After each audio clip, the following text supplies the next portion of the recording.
Hello നമസ്കാരം, രഞ്ജിത്ത്. അനുഭവങ്ങൾ പാളിച്ചകളിലേക്ക് വീണ്ടും സ്വാഗതം. പലപ്പോഴും അനുഭവങ്ങൾ പാളിച്ചകൾ പറയുന്ന സമയത്ത് ആളുകൾ വീണ്ടും വീണ്ടും ആവശ്യപ്പെടാറുണ്ട് ഇത്തരത്തിലുള്ള റിയൽ ആയിട്ടുള്ള കേസ് സ്റ്റഡീസ് നിങ്ങളുടെ മുന്നിലേക്ക് എത്തിക്കണമെന്ന്. അത് തന്നെയാണ് തീർച്ചയായിട്ടും ഈ ഒരു സീരീസ് മുന്നോട്ട് കൊണ്ടുപോകാനുള്ള പ്രചോദനം. ഞാൻ കുറച്ച് നാളുകൾക്ക് മുമ്പ് ഞങ്ങൾ ചെയ്ത ഒരു അസൈൻമെൻറ്റിനെ കുറിച്ചാണ് പറയുന്നത്. ഈ അസൈൻമെൻറ്റ് വളരെ സ്പെസിഫിക് ആയിട്ട് ഒരു മാർക്കറ്റ് സ്റ്റഡിയും അനാലിസിസും അതുപോലെ തന്നെ മാർക്കറ്റിലുള്ള കോമ്പറ്റീറ്റേഴ്സിനെ വെച്ചുകൊണ്ട് അവരുടെ മാർക്കറ്റ് ഷെയർ കൂടി ക്യാപ്ചർ ചെയ്യുക എന്നുള്ള കൃത്യമായിട്ടുള്ള ഒരു അസൈൻമെൻറ്റോടുകൂടി വളരെ കൃത്യമായ ഫോക്കസോടുകൂടി ചെയ്ത ഒരു അസൈൻമെൻ്റ് ആയിരുന്നു.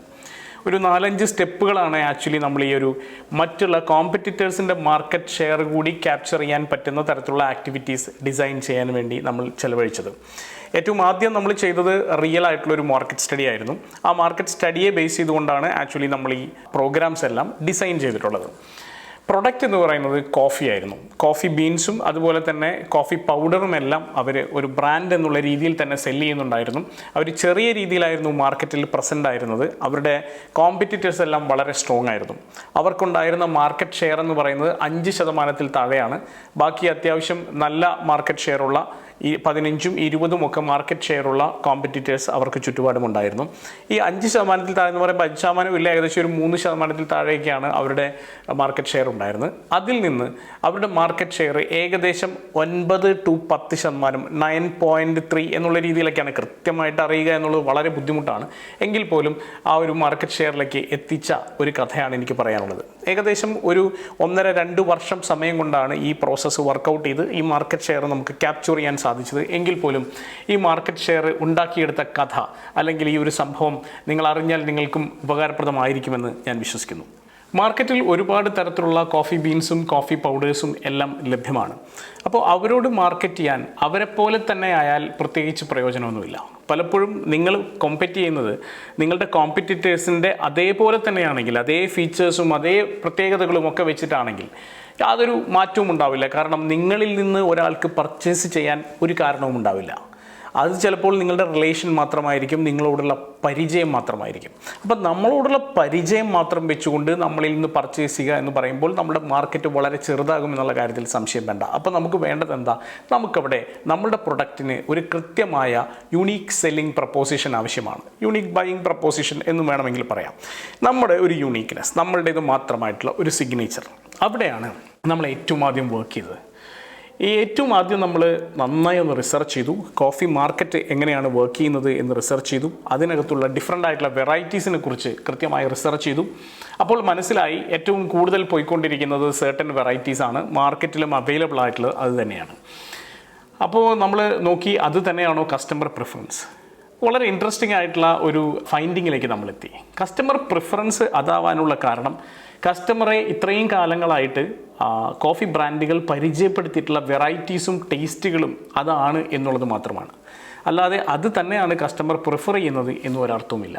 പ്രത്യേകിച്ചും പ്രീമിയം കാറ്റഗറി കസ്റ്റമേഴ്സ് വെറൈറ്റി അന്വേഷിക്കുന്നുണ്ട്, പുതിയ തരത്തിലുള്ള കോഫിയും ബ്ലെൻഡുകളും ഒക്കെ നോക്കുന്നുണ്ട് എന്നുള്ളത് വളരെ കൃത്യമായിരുന്നു നമ്മുടെ മാർക്കറ്റ് സ്റ്റഡിയിൽ. എന്നാൽ അതിനെ കൃത്യമായി അഡ്രസ്സ് ചെയ്യുന്ന ബ്രാൻഡുകൾ വളരെ കുറവായിരുന്നു എന്ന് മനസ്സിലാക്കുകയും അങ്ങനെ നമ്മൾ ഏറ്റവും ആദ്യത്തെ പടിയിൽ നമ്മുടെ പ്രൊഡക്റ്റ് ലൈനിൽ ചെറിയ മാറ്റങ്ങൾ വരുത്താൻ ആരംഭിക്കുകയും ചെയ്തു. അവിടെ നമ്മൾ പ്രൊഡക്റ്റ് ലൈനിനെ എക്സ്പാൻഡ് ചെയ്തു. കുറച്ച് പുതിയ പ്രൊഡക്റ്റുകൾ അവിടെ കൊണ്ടുവന്നു. വളരെ ഇൻട്രസ്റ്റിംഗ് ആയിട്ടുള്ള ചില വെറൈറ്റീസ് നമ്മൾ ഇൻട്രൊഡ്യൂസ് ചെയ്തു. എത്യോപ്യൻ കോഫി പോലുള്ള ചില ഇൻട്രസ്റ്റിംഗ് ആയിട്ടുള്ള ചില ഈ എത്യോപ്യൻ കോഫിക്ക് അതിനൊരു പ്രത്യേക പേരുണ്ട്. അതൊക്കെ ഇൻട്രസ്റ്റിംഗ് ആയിട്ടുള്ള ഒരു ഫ്ലേവറാണ്. ഒരു ഫ്ലോറൽ ആയിട്ടുള്ള ഒരു ഫ്ലേവറൊക്കെ നമുക്ക് കിട്ടും. ആ ഒരു ഫ്ലേവർ വെച്ചുകൊണ്ട് നമ്മൾ മാർക്കറ്റിലേക്ക് ഇൻട്രൊഡ്യൂസ് ചെയ്യാൻ തീരുമാനിക്കുകയാണ്.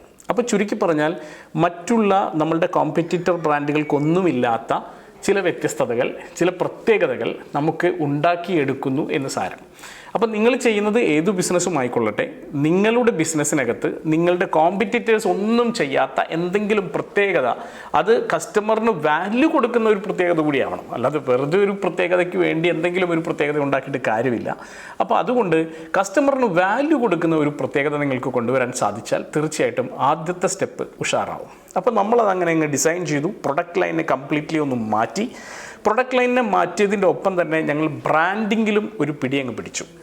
ബ്രാൻഡിങ് വളരെ ഇമ്പോർട്ടൻ്റ് ആണ്. പല ആളുകളും വളരെ കെയർലെസ് ആയിട്ട് ചെയ്യുന്ന ഒരു കാര്യമാണ്. പക്ഷേ ആരെയാണ് ടാർഗറ്റ് ചെയ്യുന്നത് എന്ന് നോക്കി അവർക്കിഷ്ടപ്പെട്ട നിറം, ഫോണ്ട്, അവർക്കിഷ്ടപ്പെട്ട മെറ്റീരിയൽ പോലെയുള്ള എല്ലാ കാര്യങ്ങളിലും ശ്രദ്ധിച്ചുകൊണ്ട് വേണം ബ്രാൻഡിങ് വളരെ ഹോളിസ്റ്റിക് ആയിട്ട് വേണം ഇതിനെ അപ്രോച്ച് ചെയ്യാനായിട്ട്. അപ്പോൾ ആ രീതിയിലുള്ള ഒരു അപ്രോച്ച് ബ്രാൻഡിങ്ങിൻ്റെ കാര്യത്തിൽ ഞങ്ങൾ കൊണ്ടുവരികയും ചെയ്തു. അപ്പോൾ ബ്രാൻഡിങ് ഒന്ന് അടിമുടി മാറ്റി പുതിയ വെറൈറ്റീസ് നമ്മൾ ഇൻട്രൊഡ്യൂസ് ചെയ്തു. ഇതാണ് ആദ്യത്തെ സ്റ്റെപ്പ്. രണ്ടാമത്തത് സ്ട്രാറ്റജിക് ആയിട്ടുള്ള ചില മാർക്കറ്റിംഗ് ക്യാമ്പയിൻസ് ആണ്. അപ്പം ആരെയാണ് ടാർഗറ്റ് ചെയ്യേണ്ടത് എന്നുള്ള കാര്യത്തിൽ ഞങ്ങൾക്ക് ഏകദേശം ക്ലാരിറ്റി ഉണ്ടായിരുന്നു. അപ്പർ ക്ലാസ്സും അപ്പർ പ്രീമിയം ക്ലാസ്സും ഒക്കെയാണ് നമ്മൾ കൂടുതൽ ഫോക്കസ് ചെയ്ത് അപ്പർ മിഡിൽ ക്ലാസ്സിനെയും നമ്മൾ ഫോക്കസ് ചെയ്യുന്നുണ്ടായിരുന്നു. അപ്പോൾ അതിനകത്ത് അത്യാവശ്യം എസ്റ്റാബ്ലിഷ്ഡ് ആയിട്ടുള്ള പ്രൊഫഷണൽസ് എല്ലാം വരുന്നുണ്ട്. അപ്പം കോർപ്പറേറ്റ്സുമായിട്ട് ഒരു വളരെ സ്ട്രോങ് ആയിട്ടുള്ള ഒരു ടൈപ്പിന് വേണ്ടി വളരെ കൃത്യമായിട്ടുള്ള ഒരു ആക്ടിവിറ്റി നമ്മൾ വർക്കൗട്ട് ചെയ്തു. ഇപ്പോൾ കേരളം പോലുള്ള സ്ഥലങ്ങളിലൊക്കെ, കേരളത്തിൽ മാത്രമല്ല കേട്ടോ, നമ്മൾ സൗത്ത് ഇന്ത്യയിൽ എല്ലാ സ്റ്റേറ്റിലും ഉണ്ടായിരുന്നു. അപ്പോൾ കേരളത്തിൽ ഒക്കെ പറയുകയാണെങ്കിൽ ഇൻഫോ പാർക്ക്, ടെക്നോ പാർക്ക് പോലുള്ള വളരെ പ്രൊഫഷണൽ ഓറിയൻറ്റഡ് ആയിട്ടുള്ള സ്ഥലങ്ങളിലെല്ലാം അവിടെയുള്ള കമ്പനികളിലെ HR ഡിപ്പാർട്ട്മെൻറ്റുമായി കണക്ട് ചെയ്ത് അവിടെ നമ്മളൊരു ടൈപ്പ് വർക്കൗട്ട് ചെയ്യുകയും അങ്ങനെ ഈ കോഫിയുടെ ബ്രാൻഡിനെ അവരിലേക്ക് എത്തിക്കാനുള്ള ഒരു ശ്രമം ആരംഭിക്കുകയും ചെയ്തു. അവരുടെ പല ഇവൻറ്റുകളും സ്പോൺസർ ചെയ്തു. അവരുടെ ഇവൻറ്റിൽ ഈ കോഫി ബീൻസ് ഇതെല്ലാം എത്തിക്കാനുള്ള ശ്രമങ്ങൾ ആരംഭിച്ചു. ഇൻട്രസ്റ്റിംഗ് ആയിട്ടുള്ളൊരു കാര്യം, പല കോർപ്പറേറ്റ് ഓഫീസുകളിലും ആക്ച്വലി ഇത് കോഫി സെല്ല് ചെയ്യാനുള്ള ഇവരുടെ പാൻട്രി പല ഓഫീസുകളിലും ആയിരക്കണക്കിന് ആളുകൾ വർക്ക് ചെയ്യുന്ന സ്ഥലങ്ങൾ പോലും ഉണ്ട്. അവിടെയുള്ള പാൻട്രി എന്നൊക്കെ പറഞ്ഞാൽ ഒരു റെസ്റ്റോറൻറ്റിനേക്കാളൊക്കെ വളരെ വലുപ്പമുള്ള പാൻട്രിയാണ്. അപ്പം അവിടെ ഇതിൻ്റെ ഒരു ഡിസ്പ്ലേ ഷെൽഫ് അടക്കമുള്ള കാര്യങ്ങൾ നമ്മൾ കൊണ്ടുവന്നു. ഇത് ഒരു കോർപ്പറേറ്റ് ലെവലിലുള്ള ടൈപ്പാണ്. അതല്ലാതെയുള്ള പലതരത്തിലുള്ള ആക്ടിവിറ്റീസ്, അതായത് ജനങ്ങളിലേക്ക് ഇറങ്ങിച്ചെല്ലുന്ന, ജനങ്ങളുടെ മനസ്സിലേക്ക് ഇടിച്ചു കയറുന്ന പലതരത്തിലുള്ള കോൺടെസ്റ്റുകൾ വിഭാവനം ചെയ്തു. ഇത്തരത്തിലുള്ള ഒരു കൃത്യമായ ഒരു സ്ട്രാറ്റജിക് ക്യാമ്പയിൻ, ഏകദേശം 1 വർഷം നീണ്ടു നിൽക്കുന്ന ഒരു സ്ട്രാറ്റജിക് ക്യാമ്പയിൻ, കൂടുതലും BTL ആക്ടിവിറ്റീസാണ്, ബിലോ ദ ലൈൻ ആക്ടിവിറ്റീസാണ് വർക്കൗട്ട് ചെയ്യുകയാണ് ചെയ്തത്. അപ്പം നമ്മൾ യുണീക്കായിട്ടുള്ള കുറേ പ്രൊഡക്റ്റ് കൊണ്ടുവന്നു, ബ്രാൻഡിംഗ് ഒക്കെ പുതിയ സ്റ്റൈലിലേക്ക് കൊണ്ടുവന്നു. എന്നിട്ട് ഏകദേശം 1 വർഷം നീണ്ടു നിൽക്കുന്ന കൃത്യമായ സ്ട്രാറ്റജിക് ബ്രാൻഡിംഗ് ക്യാമ്പയിൻ നമ്മൾ കൊണ്ടുവരികയും ചെയ്തു. ഇതിൻ്റെ ഒപ്പം തന്നെ പ്രധാനമായി പറയേണ്ട മറ്റൊരു കാര്യമാണ് കസ്റ്റമർ ലോയൽറ്റി ക്യാമ്പയിൻസും റിവാർഡുകളും. അപ്പോൾ കസ്റ്റമറെ നമ്മൾ സ്ഥിരമായി നിർത്തണമെങ്കിൽ അല്ലെങ്കിൽ മെയിൻറ്റെയിൻ ചെയ്യണമെങ്കിൽ, ഇപ്പോൾ നമ്മൾ മറ്റുള്ളവരുടെ മാർക്കറ്റ് ഷെയറും കൂടി എടുക്കുക എന്നുള്ളതാണല്ലോ ഉദ്ദേശിക്കുന്നത്.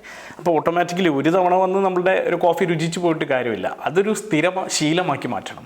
അപ്പോൾ ശീലമാക്കി മാറ്റുന്നതിന് വേണ്ടി സബ്സ്ക്രിപ്ഷൻ ഓഫറുകൾ പോലുള്ള കോൺസെപ്റ്റുകൾ, അതുപോലെ ഈ കോഫി പാക്കറ്റുകളുടെ തന്നെ ഡിഫറൻ്റ് ആയിട്ടുള്ള ബണ്ടിലുകൾ, ഡിഫറെൻറ്റ് ഫ്ലേവേഴ്സിലുള്ള ബണ്ടിലുകൾ, ഇങ്ങനെ പലതരത്തിലുള്ള കോൺസെപ്റ്റുകൾ ഇൻട്രൊഡ്യൂസ് ചെയ്യുകയും സബ്സ്ക്രിപ്ഷൻ പാറ്റേണുകൾ, ലോയൽറ്റി പ്രോഗ്രാമുകൾ, റിവാർഡുകൾ പോലുള്ള കാര്യങ്ങളൊക്കെ ഇൻട്രൊഡ്യൂസ് ചെയ്യുകയും ചെയ്തു. മാത്രമല്ല ഒരു സർട്ടൻ ലിമിറ്റിന് അപ്പുറത്തേക്ക് വാങ്ങുന്നവർക്ക് ഏറ്റവും സ്പെഷ്യൽ എഡിഷൻ വെറൈറ്റികൾ നമ്മൾ സമ്മാനമായി ഗിഫ്റ്റ് പാക്കറ്റുകളായി കൊടുക്കുകയും അയച്ചു കൊടുക്കുകയും ഒക്കെ ചെയ്തു. ഇതിനകത്ത് സോഷ്യൽ മീഡിയയിലുള്ള അതിശക്തമായിട്ടുള്ള ഒരു ആക്ടിവിറ്റി ഇതിൻ്റെ ഒപ്പം തന്നെ നടന്നു. കാരണം സ്പെഷ്യലായിട്ടുള്ള അല്ലെങ്കിൽ ഒരു സർട്ടൻ ലിമിറ്റിനേക്കാൾ അപ്പുറത്തേക്ക് കൂടുതൽ പർച്ചേസ് ചെയ്യുന്ന ആളുകളുടെ ടെസ്റ്റിമോണിയലുകളും അവരുടെ ഈ കോഫി ഉപയോഗിച്ചിട്ടുള്ള കഥകളും സ്റ്റോറികളുമെല്ലാം റീലുകളായും മറ്റുള്ള പോസ്റ്റുകളുമായിട്ടൊക്കെ സ്പ്രെഡ് ചെയ്യാനും നമുക്ക് സാധിച്ചു. അടുത്തത് പ്രൈസിങ് സ്ട്രാറ്റജി തന്നെയാണ്.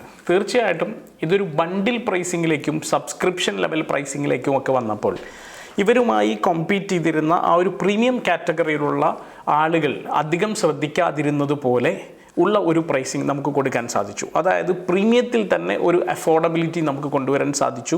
ഒരു ബൾക്ക് ബണ്ട്ലിംഗ് ഓഫേഴ്സൊക്കെ വർക്ക് ചെയ്തപ്പോൾ അങ്ങനെയുള്ള ഓഫേഴ്സുകളൊക്കെ വളരെ കുറവായിരുന്നു വർക്ക് ചെയ്തിരുന്നത്. അപ്പോൾ അത്തരത്തിലും നമുക്ക് ഫോക്കസ് ചെയ്യാനായിട്ട് സാധിച്ചു. അപ്പോൾ സാധാരണ ആളുകൾ ഫോക്കസ് ചെയ്യാതിരുന്ന ഒരു കോർപ്പറേറ്റ് മേഖല നമുക്ക് ഫോക്കസ് ചെയ്യാൻ സാധിച്ചു.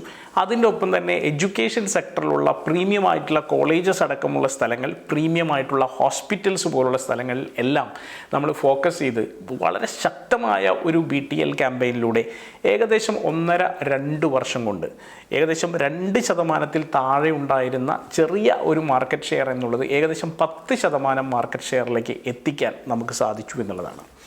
അപ്പോൾ പലപ്പോഴും പല ബ്രാൻഡുകൾക്കും ഇത് പോസിബിളാണ്. ഒറ്റ മാറ്റം മാത്രമേ ഉള്ളൂ. പലപ്പോഴും ഒരു ഓൺട്രപ്രണർ ഇതിനു വേണ്ടി മുന്നിട്ടിറങ്ങുകയോ ഒരു 2 വർഷത്തോളമൊക്കെ ഇതിന് ക്ഷമിച്ച് ഇതിൻ്റെ കൂടെ നിൽക്കാൻ, ഈ ക്യാമ്പയിൻ്റെ കൂടെ നിൽക്കാനും വിശ്വസിച്ച് നിൽക്കാനും ഒക്കെ തയ്യാറാവുകയും ചെയ്യുന്നത് കുറവാണ്.